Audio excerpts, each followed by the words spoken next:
الحمد لله وحده والصلاة والسلام على من لا نبي بعده وعلى آله وأصحابه الذين أوفوا وعهده الذين هم مفاتيح الرحمة ومصابيح الغرر. أما بعد، قال الله تعالى في القرآن المجيد والفرقان الحميد: أعوذ بالله من الشيطان الرجيم. بسم الله الرحمن الرحيم. شهر رمضان الذي أنزل فيه القرآن هدى للناس وبينات من الهدى والفرقان. وقال النبي صلى الله عليه وسلم: إذا أقبل الليل من هاهنا وإذا أدبر النهار من هاهنا وغربت الشمس فقد أفطر الصائم.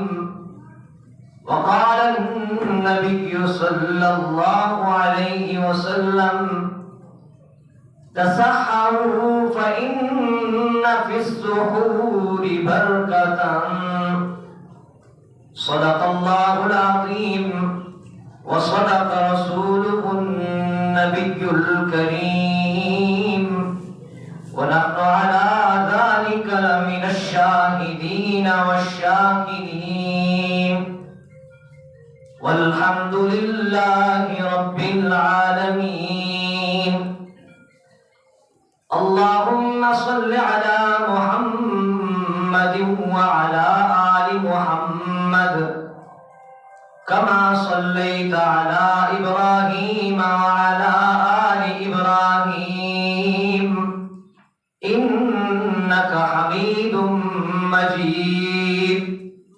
اللهم بارك على محمد وعلى آل محمد كما باركت على إبراهيم وعلى آل إبراهيم إنك حميد مجيد. کبھی تراویح، کبھی روزہ، کبھی قرآن کی صدائیں، کبھی تراویح، کبھی روزہ، کبھی قرآن کی صدائیں. عبادتوں سے بھرا ہوا یہ ماہ ذیشان آ گیا ہے. بے زبانوں کو جب وہ زبان دیتا ہے، پڑھنے کو پھر وہ قرآن دیتا ہے. بخشنے پہ آئے جب امت کے گناہوں کو، تحفے میں پھر وہ رمضان دیتا ہے. انتہائی واجب الاحترام معزز سامعین، دوستوں، بزرگوں، رمضان المبارک کا بابرکت مہینہ شروع ہو چکا ہے. یہ وہی مہینہ ہے آپ علیہ الصلاۃ والسلام اس مہینے کی انتظار، اس مہینے کو پانے کے لیے 2 مہینے پہلے اللہ رب العزت سے دعا فرمایا کرتے تھے: اللهم بارک لنا فی رجب و شعبان وبلغنا رمضان، کہ اللہ مجھے رمضان تک پہنچا۔ آپ علیہ السلام وہ اپنے عمر میں اضافے کی دعا مانگا کرتے تھے، اور اس حدیث سے یہ بات معلوم ہوتی ہے کہ آدمی اللہ رب العزت سے اپنی عمر، لمبی عمر کی دعا مانگ سکتا ہے، لیکن ہم جو عمر مانگتے ہیں اس میں فرق یہ ہے کہ ہم دنیا کے کاموں کے لیے عمر مانگتے ہیں۔ یا اللہ لمبی زندگی دے دے، میں بنگلہ بناؤں گا، گاڑی خریدوں گا، کاروبار کروں گا، لیکن آپ علیہ السلام نے لمبی عمر اس لیے مانگی کہ اللہ میں رمضان کو پالوں اور رمضان کے اندر آپ کو راضی کر لوں اور رمضان کے اندر عبادات کی کثرت کروں۔ قرآن پاک میں آتا ہے ان اللہ اشتری من المؤمنین انفسہم، کہ مومنین ان کی جان اللہ رب العزت نے خرید لی ہے، ان کی جان اللہ تعالیٰ نے خرید لی ہے، اور بدلے میں جو رقم دی ہے اللہ تعالیٰ نے وہ جنت ہے۔ مومن وہ اللہ کو راضی کرتا ہے جب کوئی خریدار کسی چیز کو، کسی آدمی کو خرید لیتا ہے، معاوضے پر طلب کرتا ہے، تو پھر اس کو کہیں پر بھی نہیں چھوڑتا، اپنے کام کرواتا ہے۔ لیکن اللہ رب العزت نے خرید کر فرمایا کہ جاؤ، یہ جان بھی تمہاری، مال بھی تمہارا، ہر چیز تمہاری، لیکن دن میں 5 بار میرے در پر آ جایا کرو۔ رمضان المبارک کا مہینہ یہ بڑا بابرکت مہینہ ہے۔ اس مہینے کے اندر اللہ رب العزت کی رحمت برستی ہے، اور سحری کے وقت، افطاری کے وقت اللہ کی رحمت وہ آسمانی دنیا پر آ جاتی ہے، اور اللہ کی رحمت جوش میں آ کر آواز دیتی ہے، کوئی ہے جس کی میں بخشش کروں؟ جو بخشش چاہتا ہے میں اس کی بخشش کروں، جو رزق مانگنا چاہتا ہے میں اس کو رزق دوں۔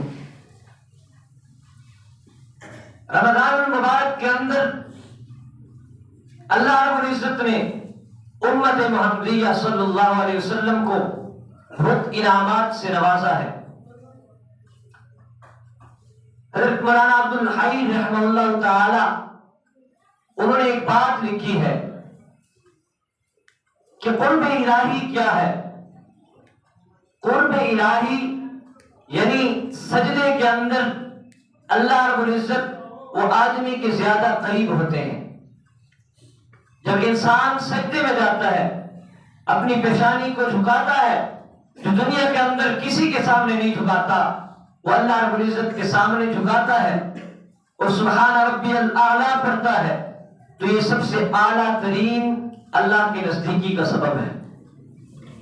اور فرمایا کہ رمضان المبارک کے اندر اللہ رب العزت نے انعام دیا، احسان کیا، وہ یہ ہے کہ مومن کو 20 رکعت تراویح دی، اور تراویح کی کل 20 رکعتیں ہیں، 20 رکعتوں کے اندر 40 سجدے ہیں۔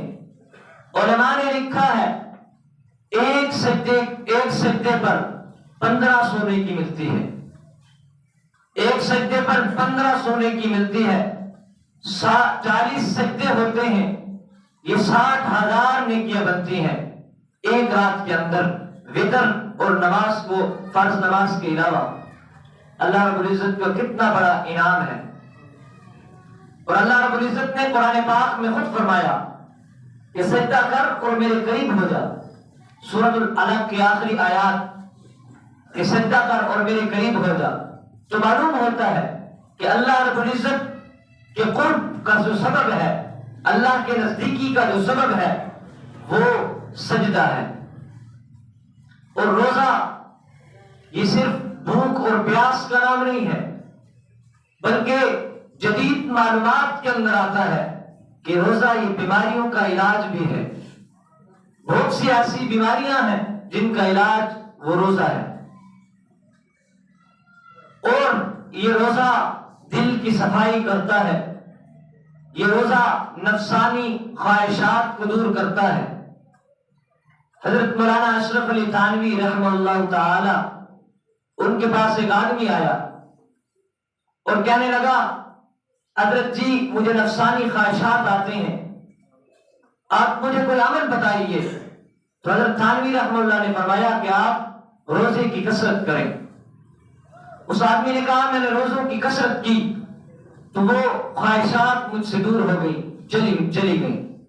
جب انسان بھوکا ہوتا ہے تو انسان کو غریبوں پر ترس آتا ہے، غریب یاد آتے ہیں۔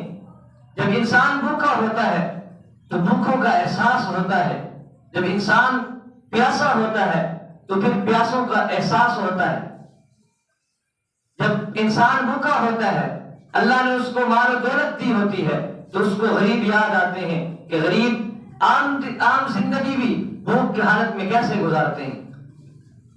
تو یہ روزہ اللہ رب العزت کا احسان ہے، انعام ہے۔ اللہ رب العزت نے یہ روزہ مسلمانوں پر فرض کر کے بڑا احسان فرمایا۔ اور حضرت سہل بن سعد رضی اللہ تعالیٰ عنہ، ان سے روایت ہے، وہ فرماتے ہیں آپ علیہ الصلوۃ والسلام نے فرمایا لا تزال امتی علی سنتی ما لم تنتظر بفطرها النجوم، کہ میری امت وہ اس وقت تک میری راہ پر رہیں گے، اس وقت تک میرے طریقے پر رہیں گے جب تک وہ سورج غروب ہونے کا انتظار نہ کر لیں، یعنی روزے کی انتظار کریں، افطاری کے وقت سورج غروب ہو تو وہ روزہ افطار کر لیں۔ کتنی بڑی فضیلت ہے آپ علیہ الصلوۃ والسلام نے فرمائی۔ حضرت ابو ہریرہ رضی اللہ تعالیٰ عنہ سے روایت ہے، حضرت ابو ہریرہ رضی اللہ تعالیٰ عنہ فرماتے ہیں کہ آپ علیہ الصلوۃ والسلام نے فرمایا کہ اللہ رب العزت فرماتے ہیں احب عبادی الی اعجلهم فطرا، کہ مجھے اپنے بندوں میں سب سے زیادہ عزیز محبوب وہ بندے ہیں جو افطاری کے وقت جلدی کرتے ہیں، یعنی غروب آفتاب کے بعد جس طرح روزہ ختم ہونے کا ٹائم پورا ہوتا ہے تو میرا بندہ وہ افطاری کرتا ہے، تب تک جب تک ٹائم پورا نہیں ہوتا وہ اللہ کے حکم پر راضی ہوتا ہے اور بیٹھا ہوتا ہے، تو مجھے وہ بندہ بڑا عزیز ہے، محبوب ہے۔ افطاری کس چیز سے بہتر ہے؟ حضرت انس بن مالک رضی اللہ تعالیٰ عنہ، ان سے روایت ہے آپ علیہ الصلوۃ والسلام نے فرمایا اذا كان احدكم صائما فليفطر على التمر فان لم يجد التمر فعلى الماء فان الماء طهور، فرمایا کہ جب تم میں سے کسی کو روزہ ہو تو اس کو چاہیے کہ وہ کھجور کے ساتھ روزہ افطار کرے، اور اگر روزہ افطار کرنے کے لیے اس کے پاس کھجور نہ ہو تو وہ پانی سے روزہ افطار کرے، کیونکہ پانی یہ بہت لذیذ اور پانی پاک چیز ہے۔ حضرت انس رضی اللہ تعالیٰ عنہ سے روایت ہے، فرمایا کہ انسان جب خرچ کرتا ہے اپنے مال کو تو اس سے اس مال کے متعلق سوال ہوگا، قیامت کے روز اللہ رب العزت اس سے پوچھیں گے کہ بتاؤ میں نے تمہیں جوانی دی تھی، تم نے جوانی کہاں خرچ کی؟ میں نے تمہیں شہرت دی، شہرت کو کہاں خرچ کیا؟ میں نے تمہیں مال دیا تھا، پیسے دیے تھے، دولت دی تھی، تم نے وہ دولت کو کہاں پر خرچ کیا؟ لیکن 4 خرچ ایسے ہیں، حضرت انس رضی اللہ تعالیٰ عنہ فرماتے ہیں کہ وہ 4 خرچ ایسے ہیں جس سے جو انسان کرے تو اللہ رب العزت پوچھیں گے نہیں۔ پہلا خرچ وہ مال جو آپ نے اپنے والدین پر خرچ کیا، والدین پر خرچ کیے ہوئے مال کو اللہ رب العزت نہیں پوچھیں گے کہ کتنا خرچ کیا، تھوڑا کیا، زیادہ کیا۔ سحری کے لیے آپ اپنے مال کو خرچ کریں، اللہ رب العزت نہیں پوچھیں گے کہ زیادہ کیا یا کم کیا۔ افطاری کے لیے آپ اپنے مال کو خرچ کریں تو آپ کو آپ سے اللہ رب العزت نہیں پوچھیں گے، اور اپنے اہل و عیال پر جو مال آپ خرچ کریں اس کے بارے میں بھی اللہ رب العزت نہیں پوچھیں گے۔ حضرت سلمان فارسی رضی اللہ تعالیٰ عنہ سے روایت ہے، فرماتے ہیں کہ آپ علیہ السلام نے رمضان المبارک سے قبل شعبان کے آخری ایام میں خطبہ دیا۔ خطبے میں یہ بات بھی ارشاد فرمائی کہ جو آدمی اپنے بھائی کو روزہ افطار کرائے گا تو اس کو اللہ رب العزت 2 انعامات عطا کریں گے۔ پہلا انعام، اللہ رب العزت اس کے گناہوں کو معاف کر دیں گے، اور دوسرا انعام، اللہ رب العزت اس آدمی کو جہنم کی آگ سے بچائیں گے۔ اور جس آدمی نے روزہ رکھا اس کو بھی روزہ رکھنے کا پورا ثواب ملے گا، اور جس نے افطار کرایا اس کو بھی روزے کا پورا ثواب ملے گا۔ روزہ رکھنے والے کے ثواب میں بھی کمی نہیں ہوگی، افطار کرانے والے کے ثواب میں بھی کمی نہیں ہوگی۔ تو سلمان فارسی رضی اللہ تعالیٰ عنہ فرماتے ہیں، میں نے عرض کیا یا رسول اللہ صلی اللہ علیہ وسلم، کیا اس عظیم شرف سے غریب لوگ وہ اس شرف سے محروم رہیں گے؟ ان کے پاس تو وسعت نہیں ہوگی کہ وہ اپنے بھائی کو کھانا کھلائیں پیٹ بھر کر۔ تو آپ صلی اللہ علیہ وسلم نے فرمایا، ضروری نہیں ہے کہ آپ پیٹ بھر کر کھانا کھلائیں، آپ ایک کھجور کا دانہ، ایک گلاس لسی کا بھی اپنے بھائی کو پلا دیں تو آپ کو پورا ثواب ملے گا۔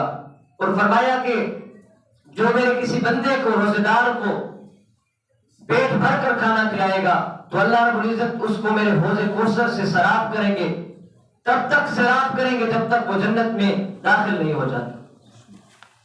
حضرت سلمان فارسی رضی اللہ تعالیٰ عنہ فرماتے ہیں، آپ علیہ السلام نے فرمایا کہ رمضان المبارک کے اندر جو آدمی حلال مال سے افطاری کراتا ہے تو رمضان کی راتوں کے اندر، دنوں کے اندر اللہ رب العزت اس پر رحمت بھیجتے ہیں، فرشتے اس پر رحمت بھیجتے ہیں، اور لیلۃ القدر کے اندر خود جبرائیل امین وہ اس پر رحمت بھیجتے ہیں۔ اور ایک روایت کے اندر یہ بھی آتا ہے کہ جبرائیل امین لیلۃ القدر کے اندر اس سے مصافحہ کرتے ہیں، اس مصافحے کی وجہ سے اس کے دل میں وہ نرمی پڑ جاتی ہے اور اس کی آنکھوں میں آنسو آ جاتے ہیں، اللہ رب العزت کو راضی کر لیتا ہے۔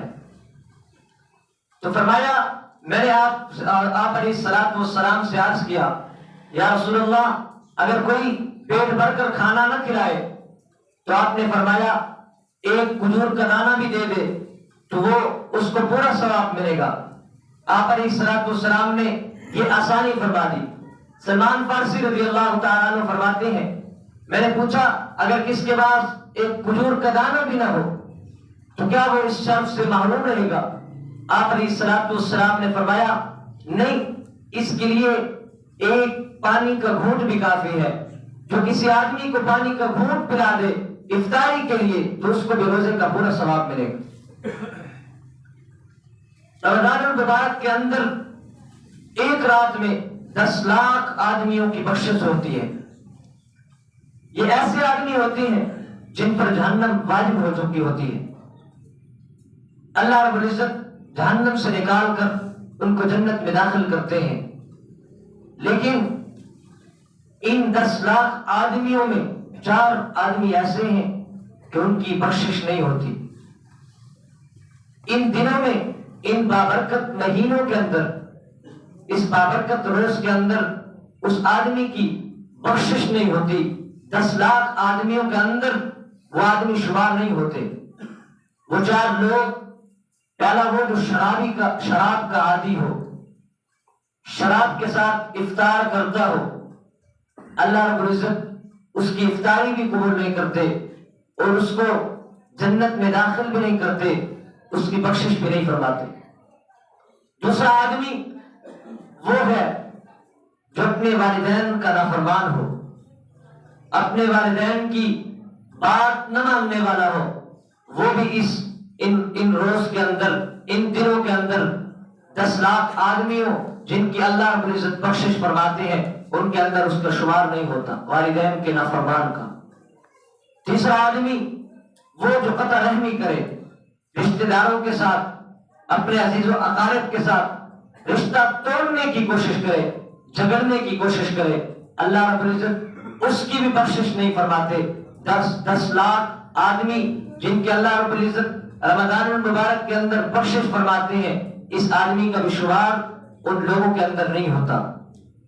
اور چوتھا آدمی وہ جو دل کے اندر کینہ رکھے، اپنے بھائی کے لیے برا سوچے، اپنے بھائی کے نفع کے لیے نہ ہو بلکہ نقصان کے لیے سوچے، دل کے اندر کینہ بغض رکھے، اس آدمی کی بھی اللہ رب العزت رمضان المبارک کے اندر بخشش نہیں فرماتی۔ اور رمضان المبارک کی ایک رات میں اللہ رب العزت وہ 10 لاکھ آدمیوں کی بخشش فرماتے ہیں۔ رمضان کی آخری رات، آخری شب کو، جتنے بھی دنوں کے اندر ایک رات کے اندر 10 لاکھ آدمیوں کی بخشش ہوتی ہے، ان کو اکٹھا کر کے اللہ رب العزت سب کی بخشش فرماتے ہیں۔ تو یہ سیزن ہے نیکیوں کا، اس کے اندر ہمیں اللہ رب العزت کے سامنے اپنے سر کو جھکانا چاہیے، اللہ رب العزت کے دربار میں جانا چاہیے، اللہ رب العزت سے دعائیں کرنی چاہیے، التجائیں کرنی چاہیے، عبادات کرنی چاہیے۔ ابو الکلام آزاد رحمہ اللہ فرماتے ہیں یہ مہینہ بونے کا مہینہ ہے اور 11 مہینے یہ کاٹنے کے مہینے ہیں۔ آپ اس مہینے کے اندر جتنی عبادت کریں گے، 11 مہینوں کے اندر اللہ رب العزت آپ کو اتنی عبادت کرنے کی توفیق عطا فرمائیں۔ دعا ہے کہ اللہ رب العزت ہمیں رمضان المبارک جس طرح حق ہے ادا کرنے کا، گزارنے کا، اس طرح کا ادا کرنے کا اللہ رب العزت توفیق عطا فرمائے، روزے رکھنے کی، تراویح پڑھنے کی اللہ رب العزت توفیق عطا فرمائے۔ وآخر دعوانا الحمدللہ رب العالمین۔